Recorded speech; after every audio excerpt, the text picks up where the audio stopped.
Hi, my name is Ritesh Bawri. I'm an entrepreneur and also the father of two wonderful children. Interestingly, I'm also someone who's almost died 14 times in my life. From being in a near plane crash to being lost in a jungle, I've seen it all. 7 years ago, I experienced what was hopefully my last near-death experience. I just turned 40. I was diabetic, I was hypertensive, had always suffered from asthma, and I had acidity for at least 20 years. Thanks to the intervention of Professor Ravi Rajan, I was able to reverse all these conditions in 90 days. I was hooked. I had to learn more. Since then, I've read thousands of medical journals and hundreds of books. I've certified myself in physiology from the Harvard Medical School and in nutrition from the Tufts Medical School. I just had to understand what was happening in the human body. I've started Breathe Again, a platform dedicated to helping people live a very long and a very healthy life. We've been able to impact thousands of people, reverse lifestyle conditions. You know, the really interesting thing is that even the World Health Organization calls lifestyle diseases potentially reversible. Are we saying that if you just simply made some lifestyle changes, 7 of the top 10 reasons why we're dying could be reversed, or at least the risk could be reduced? To find out more, I put together the Ritesh Bawri Show, where we talk to experts and regular people, understand from them what's going on with their lives, and how all of us can live a very long and a very healthy life. Welcome to the show, the Ritesh Bawri Show.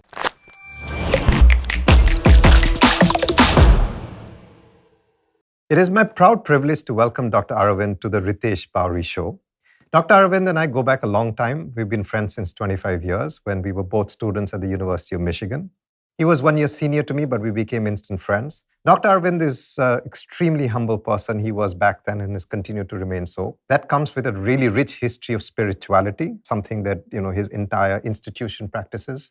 The Dr. Aravind Eye Hospital in Madurai, started by Dr. V, as he's popularly known, someone who retired at the age of 58 and started what was effectively an 11-bed hospital in Madurai. Today, that hospital now treats over 1 million people every year as outpatients. They perform 150,000 surgeries every year just in that eye hospital alone. Globally, of course, those numbers are much larger. What's really fascinating is they've been able to bring the cost of their surgery down to 1% of the global average and yet scale the business to treat millions of people.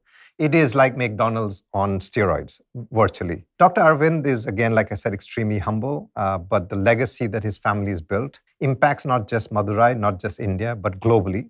People from countries have come to study the work they've done. They've followed and practiced some of the things that they've invented.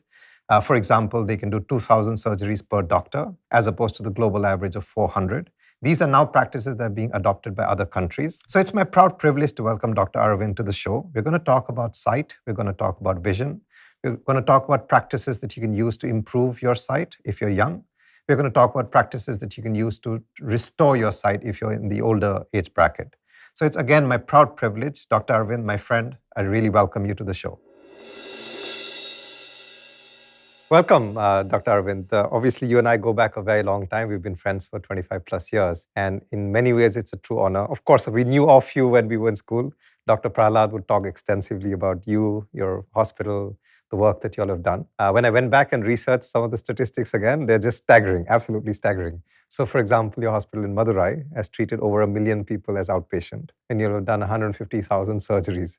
Just the numbers itself are staggering. Like that would be the statistics for countries, not hospitals. So it's truly a pleasure, truly an honor. I know I'm going to learn a lot. But let's start at the beginning. One of the most funny things I learned in this journey of trying to research on you and the hospital was that the hospital is not named after you. It is actually named after Sri Aurobindo, which is not something I knew. You just happen to have the name Aravind, because of which there's been a deep spiritual sort of practice, belief, or sort of a thought, a philosophy that's guided the work that your uncle has done. And then now all of you all are continuing. I'd really like to start there. What is this? Like when you talk about medicine and you talk about spirituality, they're almost in some sense like different terms, right? They don't coincide. But you're one of those rare cases where spirituality and compassion have coincided with medicine, because of which you're able to treat millions of people at fractions of the cost. Walk me through that, like what's really happening, what's going on, how have you sort of built that into your business, what's the process, what's the method, how does the new generation then sort of also believe in the same things, don't become commercial? Please walk me through that. Thank you, Ritesh. I'm very happy to be here. And see you conducting this interview and the whole transformation that you have gone through. Aravind was founded by Dr. Venkataswamy at the age of 58, and he retired from the government service, which was the mandatory age. Yeah. And then he actually wanted to go and settle down in Pondicherry. Okay. He wanted to work on a spiritual sadhana. And the family, he was the patriarch in the family.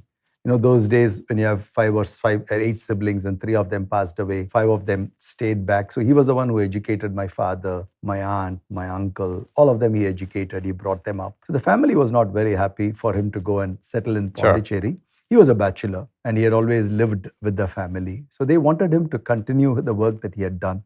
He had done phenomenal work in eye care.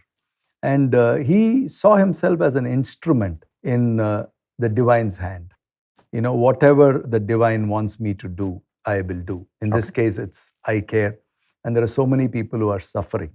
And if I have a solution and I'm able to help people, and 1976, India is not the India of today, right? Correct. $150 per capita, so many poor people. So that's how the model came into existence. Even when it was started as a not-for-profit organization. So the quote that he always speaks about very highly, and we use it regularly, is intelligence and capabilities are not enough. There must be a joy of doing something beautiful. I think that joy of doing something beautiful translated into eye care in his life. He transformed it himself and he built a structure so that all of us are now following. We are a much larger organization serving a large population. Still, I think the DNA that he nurtured has grown, has evolved. But that's the foundation on which the organization was built. He was inspired by Sri Aurobindo's and mother's teaching. So that's how my name was after Sri Aurobindo. Yeah. And then the hospital was named after that. Right. So that's how the whole evolution came into being.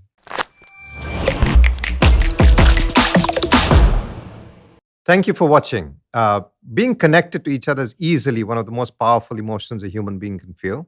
On that note, I have a very small request to make of you. Lots of you watch this channel, but not all of you subscribe to this channel. If you subscribe, you'll get notified of all the new episodes that we're going to be releasing very shortly. We've had some fascinating conversations with some amazing people who have so many powerful lessons to teach. So please do subscribe. If you subscribe to the channel, you will know about all the new episodes we're releasing. So please subscribe now. Help me understand this a little more. So when you say he was inspired and then he built, let's say, a spiritual practice around it, but then when you try and juxtapose that with medicine, you try and juxtapose that with shortages, there were very few doctors, there were very few hospitals, eye treatment was rare. For someone to then say, look, I'm going to do low cost and maybe even free, right? That's almost like, it just kind of doesn't make sense, right? Like, why would you do that? And I read the book, obviously, that talks about the work that you guys have done. And even in the book, they've talked about how it was almost impossible. But then the divine sort of stepped in, people came forward. Absolutely. Walk me through that, like as an entrepreneur. I mean, most people would call me foolish, like nobody would ever fund me if I said, listen, I'm going to start a not-for-profit, and I'm going to do free, and I'm going to do cheap, and I'm going to do like whatever else. And nobody would even fund me. So what would make you believe that? Is there something beyond just then business and commercial and entrepreneurship? Is this really being driven by something bigger than that? I think it's a combination of both. Dr. V was a very interesting mix of two diverse forces, but came together in him. One was compassion. That came obviously from spirituality. I have to help my fellow human being. Part of the reason also, he was bedridden for 2 years in his life. I see. He had rheumatoid arthritis, so he was bedridden. So he had seen others' need for others. Right. People who helped him, people who were compassionate with him. And he realized people with disability go through a lot of suffering. Okay. And he wanted to give a solution for at least one of the problems. In this case, it's eye care. But where it became very interesting was Dr. V was a very practical, pragmatic man. He also spoke a lot about McDonald's. Yeah. If you had read the book. book. Of course, absolutely. So he speaks about, you go anywhere in the world, 70s world, the common figure that you saw was the McDonald orchard. Correct. And it's a safe place, or food is okay, but it's a clean toilet. You can go in and you don't get cheated. You will get a specific menu. So there, the words like standardization, replicability, how do you scale up, all of that came from there. Right. So Dr. V was able to mix those two worlds. So he's way ahead of his time. I think this combination is what made it work. I don't think if he was in one extreme of the pendulum that swung to just purely spirituality and passion, he would have done something, but it would have stayed small. But because he was able to bring this unique combination, and that has stood the test of time. Right. And to your point of not having resources and all that, this is a fifth decade or 4.5, correct, exactly. 47 years. Yeah. So it took time.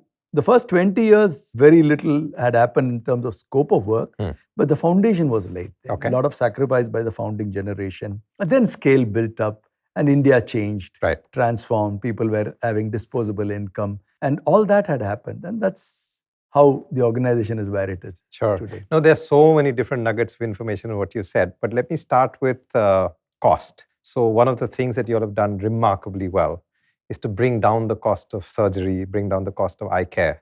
Again, the statistics I read was you all are 1% of the global average. I don't know if that's still true, or maybe it's even less now. But walk me through that, like how and what miracle did he perform, by which suddenly he could do something at a fraction of a cost? See, I think the word is scale. So because we were able to do everything in scale, healthcare is high fixed cost. You have your doctors, you have your equipments, you have everything already invested. The variable cost is usually 15 to 20%. Okay. So if you can increase the throughput, and the two bottlenecks that we had was, one was high fixed cost, second, the availability of doctors. Sure. And doctors were a premium. One, you didn't get them, they were scarce, but also the compensation was also at a higher end. So how do you build a system that takes advantage or finds a solution for both? So he recruited young women from the community, all these, what we call as mid-level ophthalmic personnel who finished schooling. And then those women helped enable the doctors to amplify themselves. I see. Okay. So they did all the preparatory work, pre-processing. Yeah. And then they were able to, the doctors had to only focus on surgery. Like for example, on a given day, a good surgeon at Aravind can easily, if it's a cataract surgery, that's the high volume surgery part of the eye care. He or she would do about 30 to 40 surgeries in a span of about 5 to 6 hours. Wow. So that, not because the surgeon is great alone, surgeon is good obviously at that pace, but lot of things have to fall into place. So that's supply chain. In fact, somebody asked me, how do you describe Aravind? Aravind is a logistics organization. Incidentally, we do eye care. Interesting, really interesting. Because how do you shift all these people? We serve about close to 7 million outpatients a year. Right. We do about 700,000 surgeries a year. Yeah. And we transport, of which about 300,000 people for surgery into the hospital. So it's a large logistics machine that keeps working. When I read the statistics, they were staggering, like your Madurai hospital alone. You'll have looked at more than 1 million patients. You'll have operated on more than 150,000 people. Those are just staggering numbers. Like I said, countries sort of treat those many people in a year, as you all do in one single hospital. The supply chain concept's very interesting. So this, we used to do cement. So cement's really a logistics business. It's incidental that we make the cement. So that's a very, very interesting analogy. Help me walk through so he started something. He had a purpose, he had a passion. Let's say he had a divine calling. He was able to take it to a certain place. But now there's a very large group of you. I know your wife actually works with you as well. Extended family members are now part of this. Of course, you have a very large workforce. How did you transfer all of this into an organization? What did you do? I think Dr. V again was a true visionary in that sense. So he brought in a management structure even in the early days, even at the 78, 79. He brought in a senior executive who was related to us from British Paints. Those days he was in Kolkata. Wow. So Mr. Tulsiraj joined. My father was a builder and also a finance person. So my father was doing those kind of activities. And his sister, see, initially when somebody like him starts, people who believe him are the near dear ones, the family, right? That's how it started. Small rented place, 11 beds. What today, if you kind of rewind it and look it back, it looks like miracle. But it was one step, it's like climbing Mount Everest. It was one step at a time. And you realize that, you've reached base camp 2 or something. Sure. But it was 45 years in the journey. It's an evolution. So I would describe it in 3 phases. One is formative phase of Aravind, getting the inspiration right. And a leader like Dr. V. Dr. V per se was a person whom you would follow. Right. You would trust because he had a track record and he was a person who was built that way and he built himself that way. And then the second phase was about getting the foundation for building scale. Right. Okay. The third phase is where we are right now. So we have the scale. We cover a population of 100 million people. We do about whatever number, 700,000 surgeries. So UK does about 650,000 Correct. Exactly. surgeries. Countries do so this. Yeah. Many countries do this volume. So I think people have transformed over time, evolved over time, and they had the flexibility and they built the flexibility in the organization without compromising on the values and culture. I think that's our challenge even today. Right. Because external ecosystem is changing, as we all know. Yeah. How do you stay truthful to the purpose of why we are existing? Right. And then, but also be relevant to the times that are around. It's a creative conflict. We need to find innovative ways, interesting ways, but not to reinterpret the purpose, but to keep the purpose, but interpret ways to deliver it in a better way. Sure. And so that sense of spirituality, that sense of purpose, that still percolates, it still is part of everything you'll do? Absolutely. I think now it's integrated into the structure. Okay. See, when it started, these were words. Compassion, help everybody. But today it's integrated into the structure. I think that's very important. See, we are close to about 7,500 employees, all put together, or manufacturing, everything. So unless you integrate it into the structure, it can't be a feel-good fact. Correct, exactly. Because the founder is gone. Founder passed away in 2006. So anywhere we put a hospital, there is a free hospital. There is a 40% of all our work has to go to the bottom of the pyramid. Even now? Even now. Wow. And even in the paying segment that we charge, we have to be 30-40% less than the market. So those are all integrated into the structure, and we don't borrow money. We don't get huge donations or grants. I read that, So that allows us to keep the DNA. Some of these dilute your DNA. Right. Because you have to dilute it for resources or various reasons. Yeah. Fortunately, he not only put the DNA, but also found a moat to prevent it from getting diluted. So we have to keep the moat, build on the moat, because we are in eye care, we can go deeper and deeper. So that's how it has evolved. And that's something that you hope to continue forever? You don't have any desire or... Definitely. And you can think for your generation, right? Yeah. And my children are coming into all my cousins' children. We are about 35, 36 ophthalmologists in the family. So we are a large family. Yeah. And, we have to be transparent because the family itself is big. And how do you manage your finances? How do you distribute your salaries? How does it all take? So people are also watching outside and also from within the family. Interesting. So it's a tightrope to walk. Sure. But we are all passionate now. We have all experienced Dr. V. I was born in the same house as he was. So we have experienced him. I think every generation has to find him, find his calling. And if they find it, they have to be part of it. If they are not, they should find their own ways. Sure. No, very interesting. So let me switch then to eye care, which is really one of the things I want to talk about. So let me start with this notion that I've been reading, that quantum physics says that the reality that we see around us is not real. It's a fabricated reality. The fabrication happens because vision sort of enters my eye. The eye really is not doing much. It goes into my brain. And then my brain constructs or reconstructs, if you will, a sense of what it is seeing, right? And that's loosely what I understand is what quantum physics is saying. But help me understand the journey through this whole process. So what is the eye really doing? What happens to the eye? How does it deteriorate over time? What can we do, at the early formative ages? I recently found out that I had reading glasses. I always thought I had 20/20 vision. And then suddenly overnight, I realized I had reading glasses. I just couldn't see. So walk me through this journey. What is the eye doing? What's, the beginning, the middle ages, and then as we grow older, what happens to the eye? So eye is one of the sense organs, right? Sure. And it's a very important sense organ because it gives you a level of detail. It allows you to perceive things beyond taste, because taste is only when it's kept on the tongue. Correct. But again, ear listens. You don't have to be there where you are. You can listen from far as well. You can listen to a radio, you can listen to a lot. But eye has a finite vision of 6x is the vision that we have. So eye is more like a camera, which receives the image, and retina is the neural layer of the eye. Otherwise, a lot of physics in eye. Cornea, which is the transparent layer of the eye, and the lens essentially do the work of focusing. So problems with these two is what leads to wearing glasses and all that. Sure. And retina is the neural layer, which is an extension of the brain. So the optic nerve, which is one of the cranial nerve, lifts the messages, whatever it gets from the retina, and then takes it to the brain. Okay. It's the rear portion of the brain called occipital cortex. That's where the image falls. Okay. That's the processing part of the brain. And that's how vision, what you see gets, and it has to be stereopsis, right? We have two eyes. Two eyes have to merge. So there has to be a depth. It's a very interesting physics out there. And then they fuse the image. And the brain is also very intelligent. If imagine if somebody is born with one eye. Yeah. Or if one eye is compromised due to various reasons, accident. The other eye, the brain looks at only the good-looking eye or a well-seeing eye. So the brain has a filtering mechanism to take away the noise, to take away a lot of things in place. So that's how the eye works. And eye has certain other functions too, because a lot of our balance also comes from eye. Ear primarily is the balancing thing in the body. That's why they say, oh, something in my ear. Correct. I'm feeling giddy or something. Yeah. But eye also has a very important element.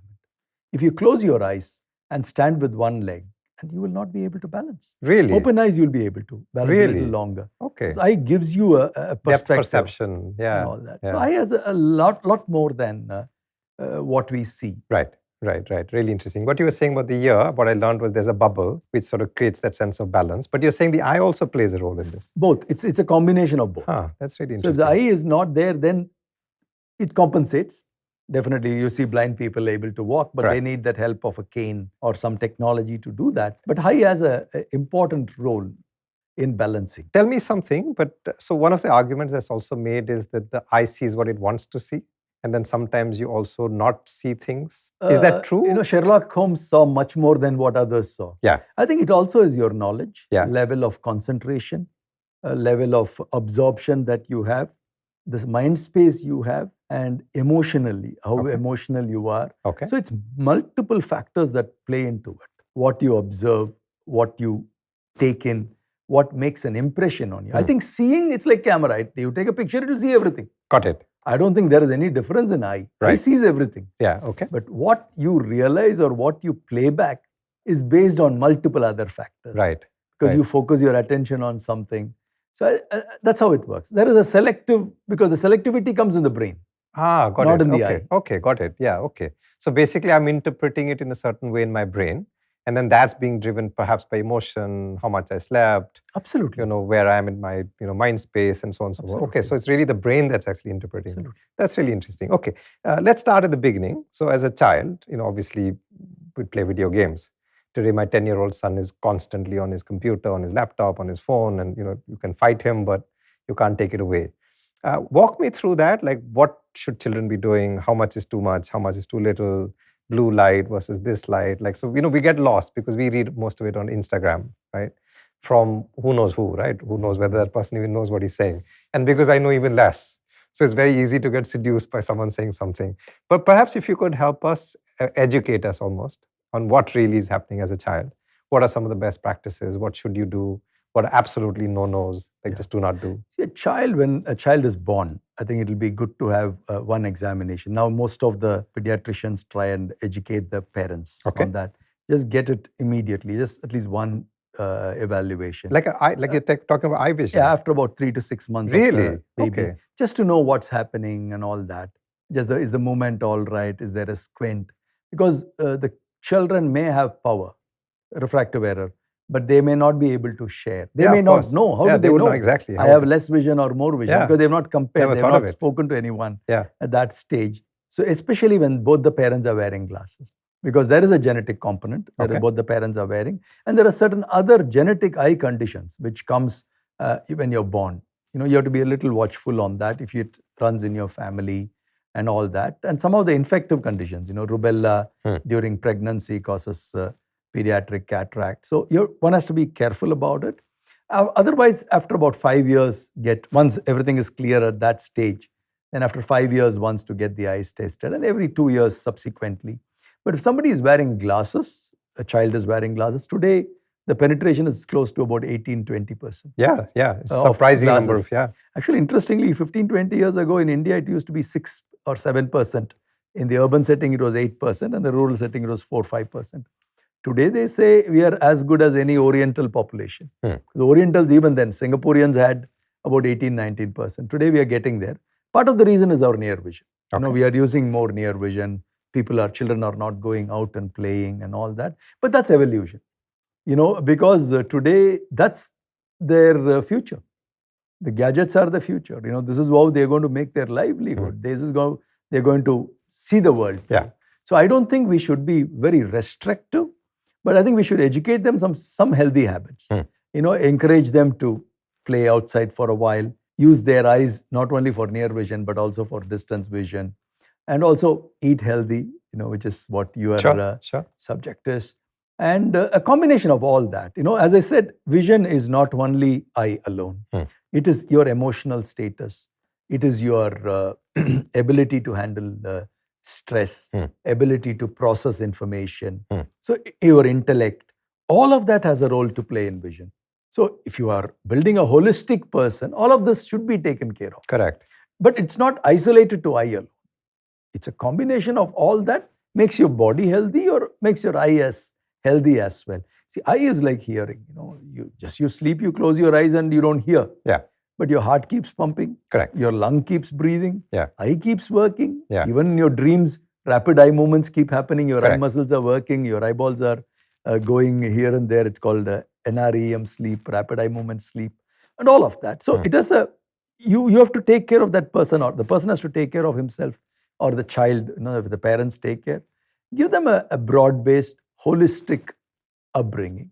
That should take care of most of the eye problems. But if they are detected to have an eye problem, imagine if they have a wearing glasses, which is the commonest of the eye problems, then they will have to go to the eye doctor, every 6 months to evaluate the progression.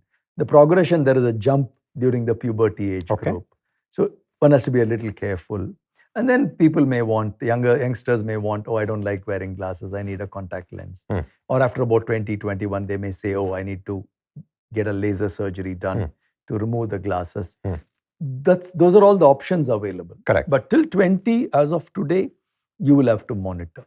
Got it. What I found very interesting was you talked about how it's not such a, like everyone's paranoid. Like I know we are paranoid with the kids, because they're constantly on the computer or phone or whatever. And there's nothing that, sort of almost works without that. But your argument is that it's not such a big problem. You're saying that it's okay, that's life, that's, evolution. That's in some sense contradictory to, everything we hear out there. Is that like a medical point of view? Like it's just a natural thing, it's okay and, it's fixable? Is that like where you're coming from?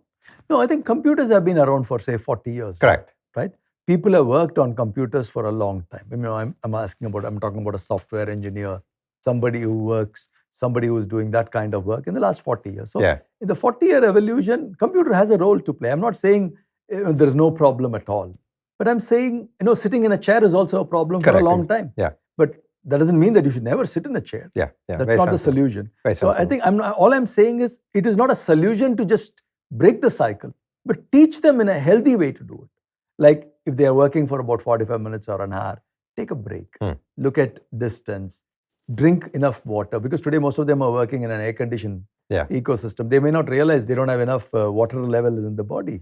They might be running low on water, and that will affect, dry eye. That will cause problems in the eye. It will cause your tear film will get disrupted. So even a good diet, tear film is made of fat, mucus, and water. So they say diet disrupts the tear film because either your mucus is affected because some of the glands that secrete mucus, the fat layer is affected because there is not enough lipid or more. So everything is interconnected. Interesting. And the reason I was telling you about they should not be constrained, because I don't want this to become a disability in the later years. Got it. See, the best surgeon 20 years from now will be the best video game player today. Of course, absolutely. Because it's hand-eye coordination. Yeah. Where do they get hand-eye coordination? Yeah. They are only doing that. That's how they're nimble about. Yeah. So some of these skills, we don't know how it's going to transform. Correct. In which ways. Yeah. So we should be allowing it to evolve. We also don't have all the answers. Sure. No, it's a very practical point of view. A very interesting thing that happened to us when we were children. We used to watch this movie called The 36 Chambers of Shaolin. And in this is about a monk, so to speak, who gets ordained into the Shaolin temple. And as part of his practice, he goes into this chamber where they teach him about eye coordination. They put two, sort of burning sticks on either side of his head. And he's constantly sort of looking at different things. Is that really like a right thing to do? Like, I'm not obviously not suggesting you should put burning sticks, but practicing or using the muscles of your eye, maybe training the muscles of your eye. You talk about biceps, triceps, but nobody seems to talk about training the eye. Is there any merit in this, or? It depends on some of the fields, right? Where you are using eyes like a cameraman or somebody, I'm sure they build their skills over a period of time. It's like somebody who is doing something, like they say, somebody who is shooting in a pistol only builds a certain muscles in their arm.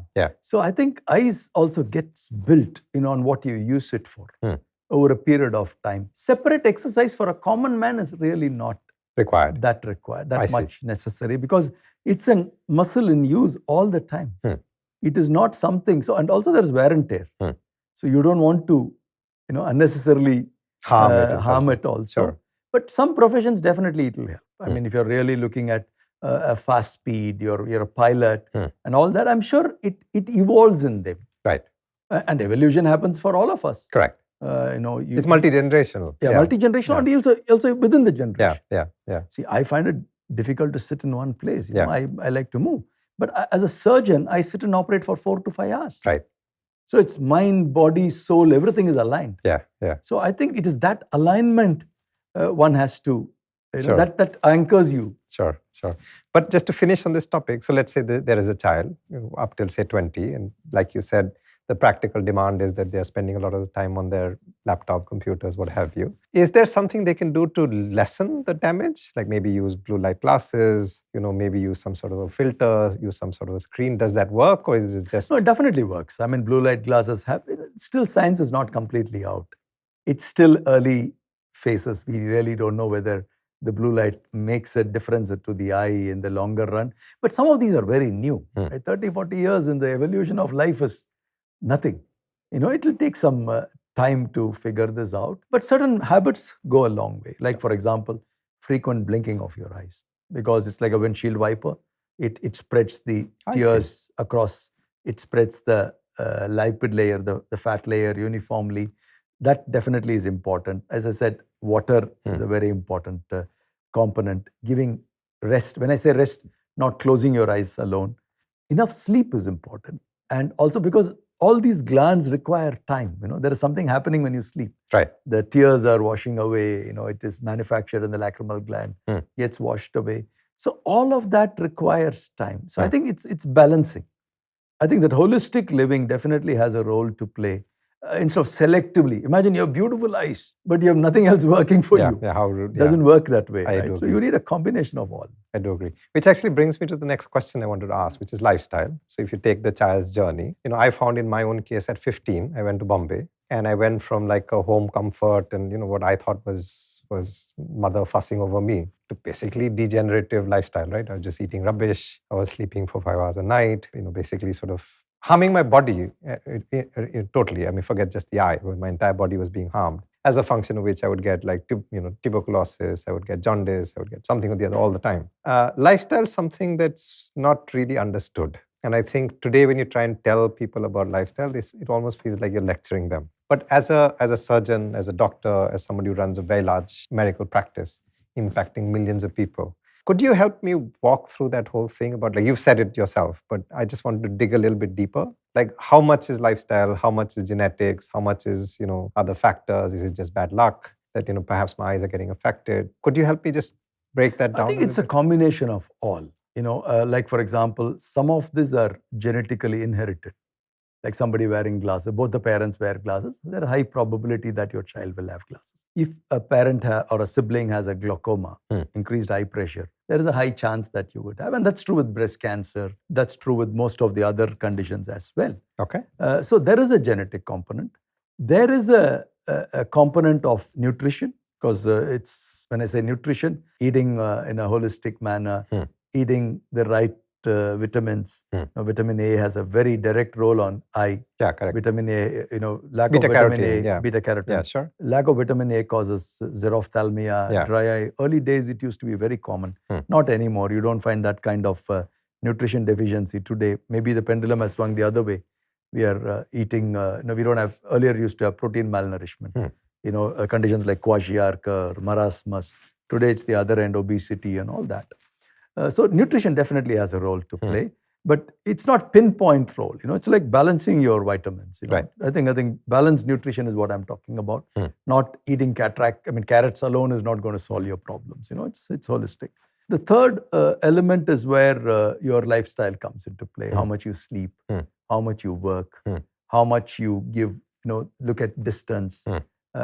All those factors. How are you emotionally? Are you harming yourself by bad practices? Lifestyle practices. All of them have an impact. I see. It all adds up, I think. It's very difficult to pinpoint just an eye. I'll give you an example, like nutrition, coming back to nutrition. Diabetes has an important role. Yeah, it is genetic, but that diabetes can be postponed for a longer period of time if you don't abuse your body or your pancreas and glands and all that, right? So I think those are all lessons that will definitely help somebody to be able to manage their vision for a longer time. Sure.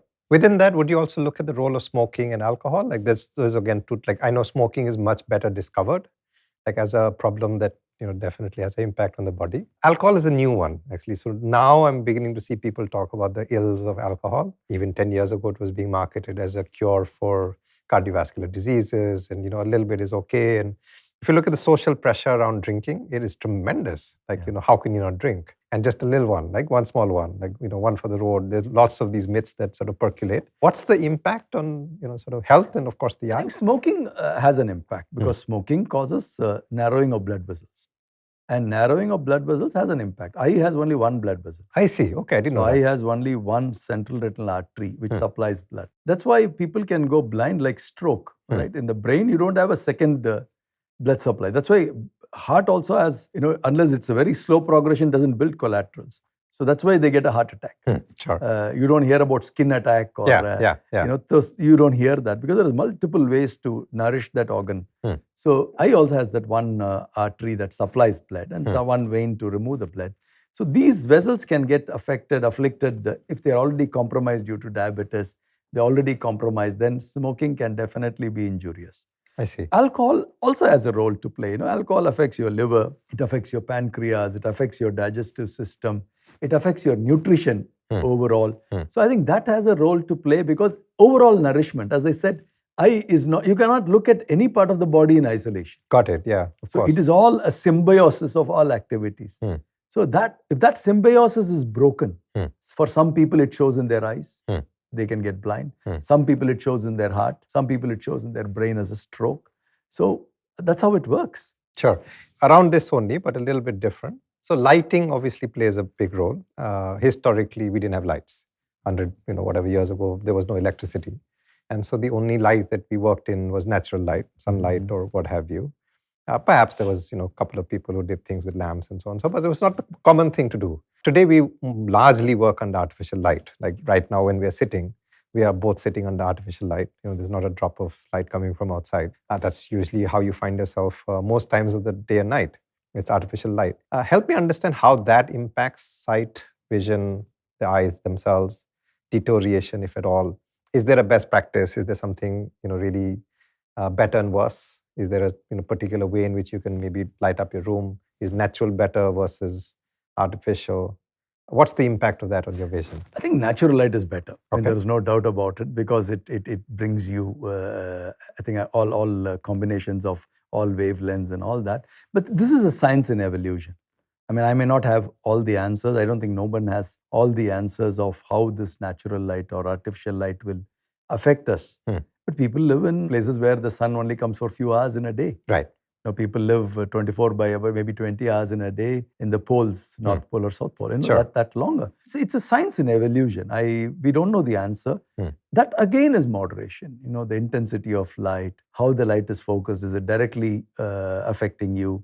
There are ways. That's why when people go into snow, they are supposed to wear goggles. Correct. Or when you see somebody doing welding, you wear goggles. Yeah. Because some of those rays are very harmful to the eye. It can affect the cornea. It can make a person blind.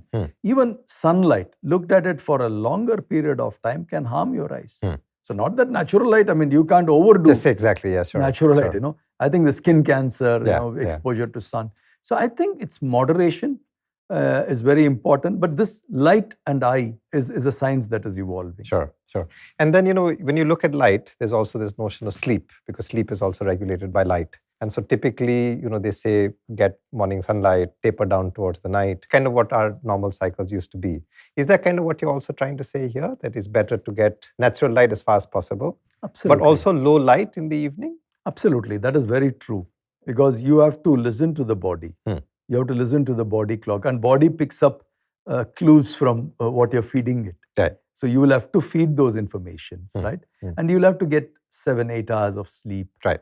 Those are things. Maybe some people need 6 hours. I mean, it's not one shoe fits everyone. Right? Correct. I think some people do well with that. Some people will do well, but nobody will do well with 2 hours of sleep or 3 hours of sleep. Of course. So I think it's a combination. I think you have to have the natural component, no doubt about it. Not only for light, but also for physical, the body, going and exercising, stretching yourself, getting some fresh air. All of that play into your health. Sure. Right? And I think that combination is very important. That's the point I'm trying to make. It is not eye in isolation. We are eye doctors. What are the questions we ask? 40-year-old man or a woman comes to us, we ask, oh, do you have diabetes? Oh, do you have hypertension? Oh, are you on any other drugs? Right. So what are we asking? We are asking, your eyes are not in isolation. There are multiple factors that can affect your eyes. So it's all interconnected. Yeah. That's what I learned actually in my 10-year journey of doing something in health. That actually the body works totally, holistically. It doesn't work in isolation. You can't take a piece of the body and say, let me try and fix it.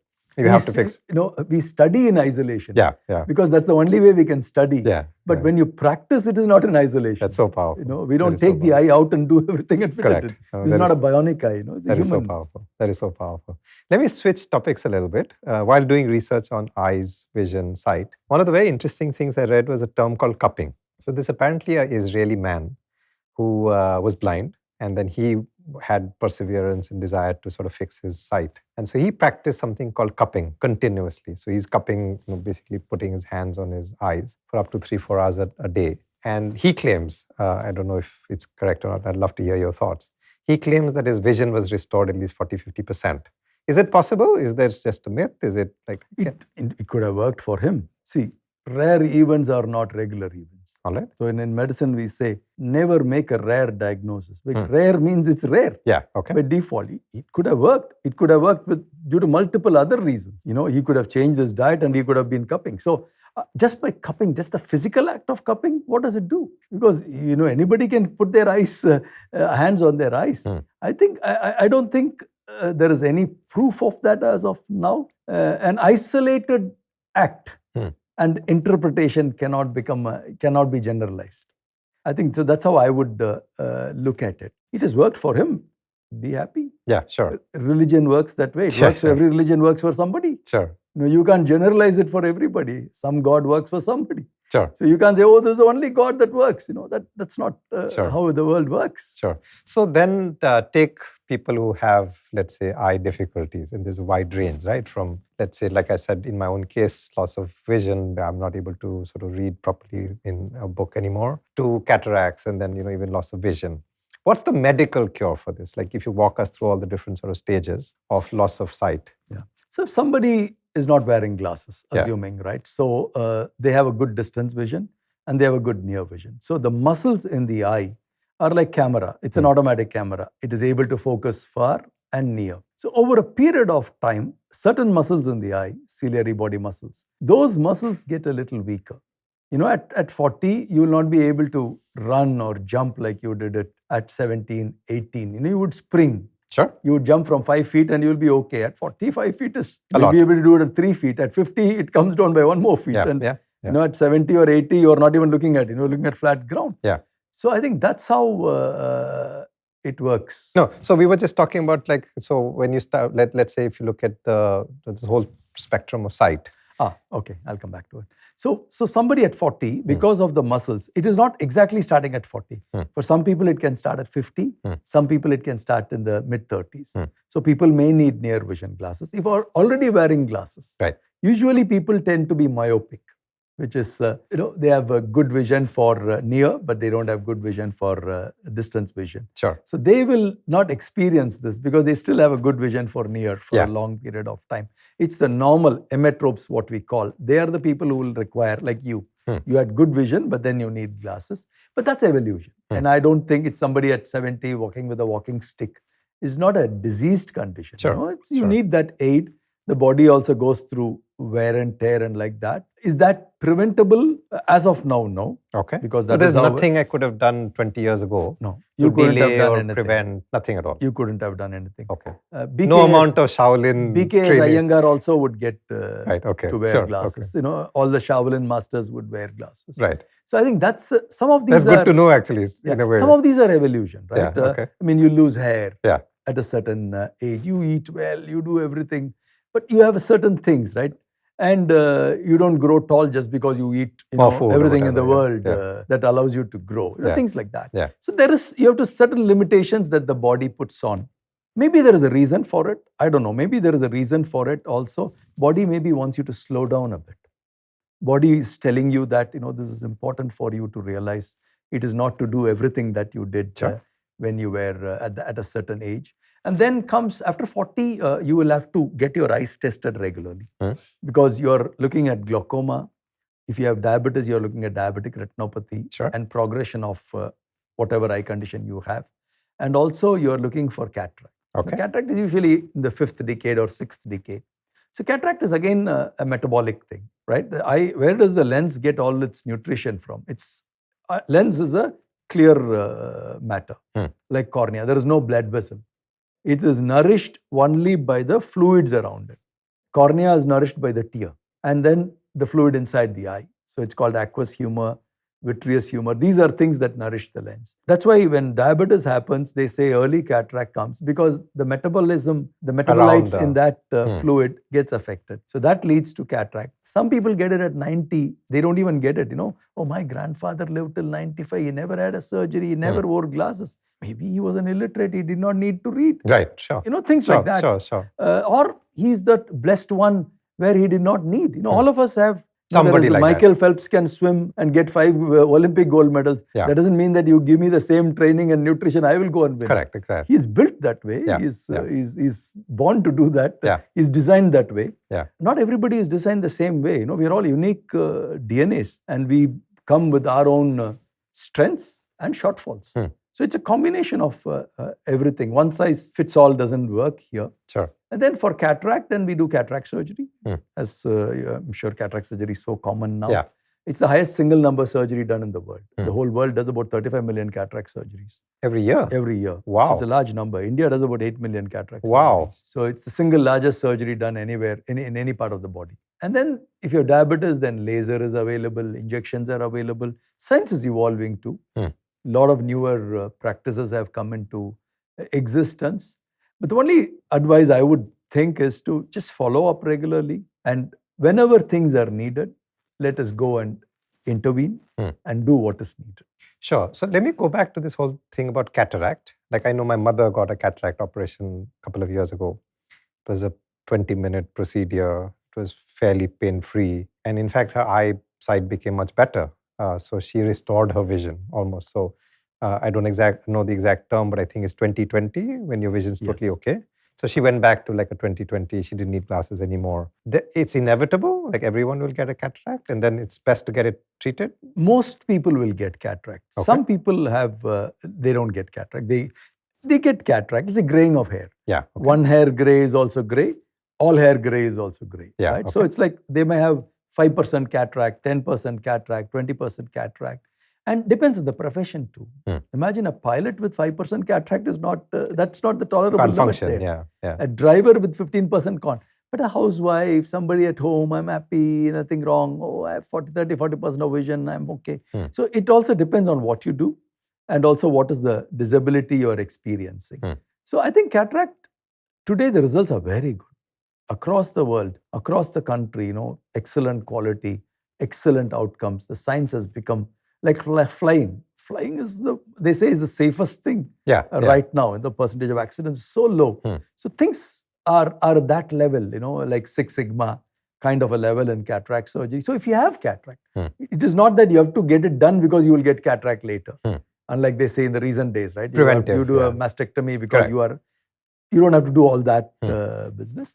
But if you have cataract, I think today you have to get it done. See, one of the things, the downside is one to think that why is it happening to me? Right. Things can happen. If you can do it by lifestyle, do it. But beyond all that, certain things happen.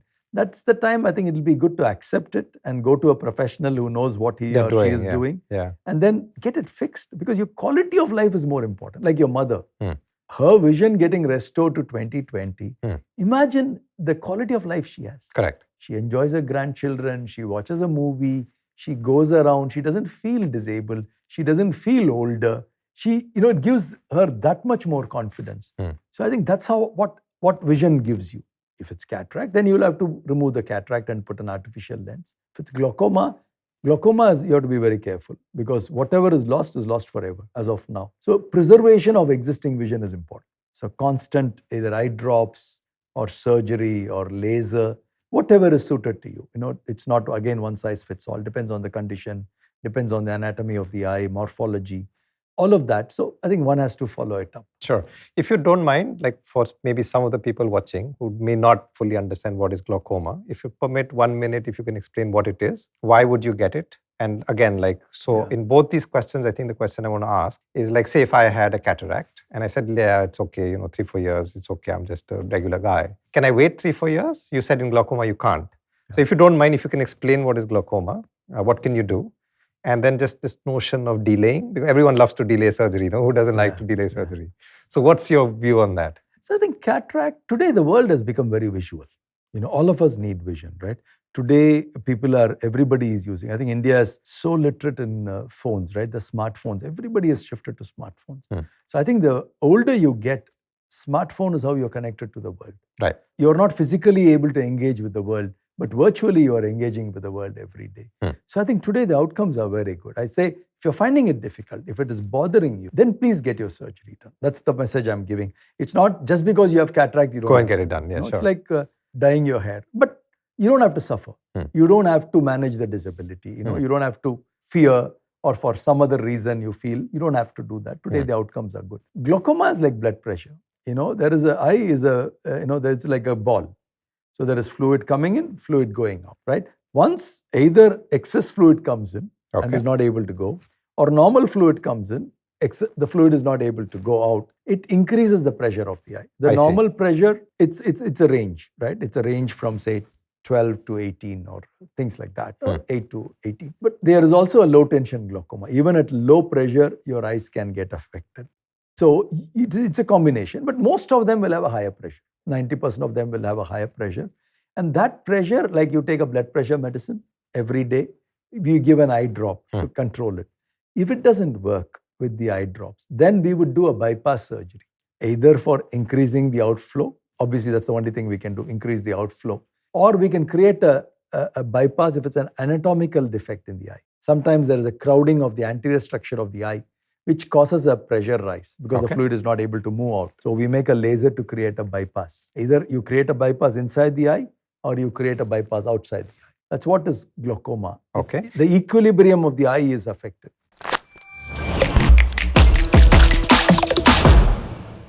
Thank you for watching. Being connected to each other is easily one of the most powerful emotions a human being can feel. On that note, I have a very small request to make of you. Lots of you watch this channel, but not all of you subscribe to this channel. If you subscribe, you'll get notified of all the new episodes that we're going to be releasing very shortly. We've had some fascinating conversations with some amazing people who have so many powerful lessons to teach. So please do subscribe. If you subscribe to the channel, you will know about all the new episodes we're releasing. So please subscribe now. Is this also then connected to general body blood pressure, or you can have no blood pressure in the body and very high blood pressure in the eye? Yes. I see. Okay. And it's also anatomical configuration of the eye. It's genetic. I think that anatomy comes from genetics, like your height. Right. Your parents are 5 feet. It's unlikely that you will be 6 feet. Yeah, correct. 6'5". So you may have preponderance for some of these conditions. So you may have to evaluate that and do what is necessary. So this is very interesting. So what you're saying is, imagine like I don't have any blood pressure. My blood pressure is 105/65, but I could still have the risk for glaucoma. Absolutely. And I should actually get myself checked. At least once in a year. Really? Once in 2 years, you have to get yourself tested. At least once, check whether the anatomical configuration is all right and the pressures are all right. There is no family history. Then you're a little safe. Okay. Then you can say every 2 years you can go. Get yourself tested. It's like doing a mammogram or doing a colonoscopy. How interesting. It's if you're already in a family history, you have a high chance of it. So why not do it regular?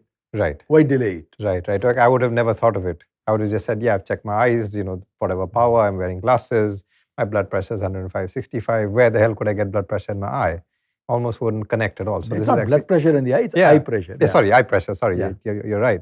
But I'm just saying the thought would not have occurred to me unless I'd had this conversation with you. This is something I should get tested. Yes. And then, of course, everyone... Above 40, everyone should get tested once. If they have a family history, let the doctor whom they go to decide on the frequency of checkup and all that. After that? Yes. Yeah. And this is just any eye doctor, or is there a special place where you need to go? Any eye doctor. Any good eye doctor who can easily diagnose a glaucoma. Any good place that you go, where you have trust and faith, just go there and get it done. Usually a typical eye examination starts with the vision. Then we look at the eye, we inspect the eye. We have special equipments to look into the eye. We look at the anterior segment of the eye, we look at the posterior segment of the eye. And there are different equipments to do it. And there is a CT scan, we call as OCT, and that is for the retinal layers. Is the retinal layer affected? What is the optic disc? How is it configured? So all of that is there, both subjective and objective. You can take a picture, OCT does it, and there is a field. You stimulate different points in the eye and get the feedback from the eye. So all those gives you a lot more intelligence, a lot more clue. Most of them are not needed to rule you out as normal or abnormal. But when you have reached a stage of abnormality, this allows to track the progression of the condition. Very interesting. Like I would not have imagined at all. Like at best, maybe eyesight. And that also, my true story is I went by accident. I think I was taking my mother and I just happened to be there and the doctor said, get yourself checked. And I said, what are you saying? My vision is 20/20. He kept insisting. He said, no, you've got reading glasses, you've got reading glasses. I said, no, doctor, my eyes are perfectly okay. He said, I promise you have reading glasses. Then he said, invest in one. I said, okay, since you're insisting, I'll take it. I did. And immediately could tell the difference in reading. So we're so ignorant and so foolish almost in some ways about ignoring things that we just sort of don't realize. But we're also moving into the world of the future where technology is taking over. Apple just announced that they're going to come out with this virtual reality headset. So I'm essentially going to put something onto my eye and then I'm going to immerse myself in an almost alternative universe. We started this conversation by saying whatever we saw anyway may not be real. Now we are truly entering that which is not real. What do you think is going to happen to our vision, our sight, our sense, our perception? You talked about how the brain actually interprets what you're seeing. Do you think this all going to get disrupted, or do you think it's? I think this is all so new. Yeah. Right. I think sometimes technology goes way ahead of what body goes. Right. Correct. Because sometimes as we all have experienced, technology can show us so many things, but we don't have the processing. In our heads to do that. Maybe artificial intelligence will process it better than some of the data that are available today. It's still, a jury is out. We'll have to wait and watch how these things evolve. Like evolution of cars, evolution of transport. How has it affected human anatomy? Right? Cars are 100 years old. Right. Or 120 years old or 150 years old. So things like that. How has fire evolved our gut? Because then cooking became a reality. So I don't think we have specific answers at this point of time because we don't even know what the solution is. Correct. Because solution keeps changing. Because I'm sure they bring something today and then there is a next generation a year from now or 2 years from now. But what is one good thing I see in technology, right? It externalizes a lot of things. Like your smartwatch. Today externalizes your steps you walk. Yeah, sure. Your blood sugar that you have. Earlier it was the domain of healthcare. Yeah, sure. Doctors. Your blood sugar was done only once in a year, twice in a year. Today, every second. I was seeing a patient the other day. I asked him, how was your blood sugar? He took up a device and he had already, I don't know what you call it, CTM, right? So he did it. So I'm like, okay, so that means he is becoming responsible for his own well-being. I hope virtual reality will bring it differently. It will inspire you to exercise better. There could be positive dimension to it.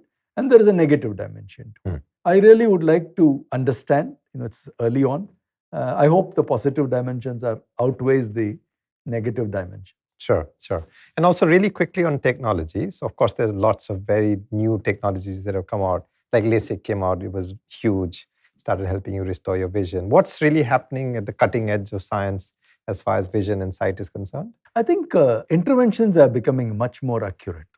You're talking about LASIK surgery, refractive surgery, which is shaping the cornea to be able to allow the light to fall on the retina. Instead of wearing glasses or contact lens, you shape the cornea so that the light falls exactly on your retina. So there's a lot of evolution that is happening. A lot of finer aspects are coming up, and accuracy is becoming better, and safety is becoming better. So I think accuracy, safety of the procedure, and also ease of the procedure. It's a combination of all these three things, which is allowing more people to enjoy it. Sure. And because the scale is building up, it's also becoming affordable. Sure. We also talked a little bit about gene therapy. So is gene therapy now available? Is there something I can do? For some conditions, it's available. In US and a few other developed countries, Leber's anomaly is one particular condition. It is there. There is another condition called retinitis pigmentosa. It's very sad, especially it's genetic, and young people get affected and they go blind in the middle years or even earlier. So there are some developments. Some of them, it's concrete. It's very expensive. At this stage, it's very expensive. It is still not available as a mainstream. We don't practice it as of now in our organization, gene therapy. But it's a matter of time. If there's anyone who can do it, you all will do it. We have the scale. We will touch more people. And unfortunately, many of these genetic illness comes to lower socioeconomic strata. Right.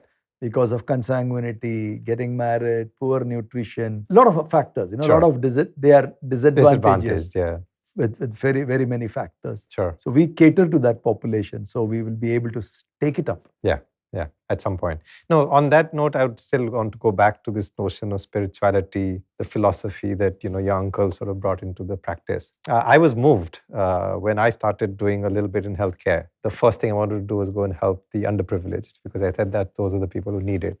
You all have built institutions, not one, many, many institutions around this. I think it's really, really remarkable. More power to you. We used to have great respect for you 25 years ago when we were in school, because you were the legend in school anyway. After that, my respect for you has only grown. And if there was, any space left for additional respect, the 1 month of research I've done on you and the business you all run, or actually the institution that you run, has only increased that respect. The volume, scale, and size, and the enormity of what you do is truly remarkable. Everyone should make a pilgrimage at some point in time to go and see the work they do. It's truly remarkable. In the world of eye care, there is no one like Dr. Aravind. Thank you for coming. Thank you, Ritesh. It's a pleasure to be here with you all.